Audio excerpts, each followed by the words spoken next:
মই আজি গৰ্বিত কাৰণ মই বৰ্তমান থিয় হৈ আছো অসমীয়া জাতিৰ বীৰ শ্বহীদসকলৰ স্মৃতিৰ আগত। গুৱাহাটীৰ পশ্চিম বৰাগাঁৱত অৱস্থিত এই শ্বহীদ স্মাৰক ক্ষেত্ৰখনত লুকাই আছে 860 জন অসমীয়া শ্বহীদৰ জীৱনৰ ইতিহাস।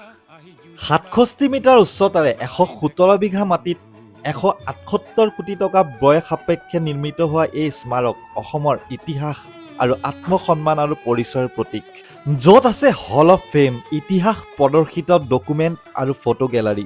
বৰ্তমানৰ চৰকাৰখন তথা সন্মানীয় মুখ্যমন্ত্ৰী হিমন্ত বিশ্ব শৰ্মাদেৱৰ বলিষ্ঠ পদক্ষেপত পুনৰ প্ৰাণ পাই উঠিল অসমৰ ইতিহাসে। উন্মোচিত হ'ল আমাৰ স্বাভিমান।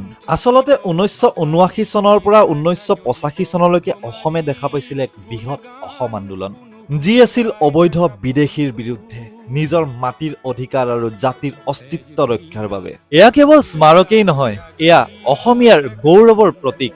ইয়াৰ শ্বহীদ প্ৰণামজ্যোতিত আছে বীৰসকলৰ এটা অসম্পূৰ্ণ আৰু অসমীয়াৰ তেজত জ্বলি থকা আত্মসন্মানৰ কাহিনী।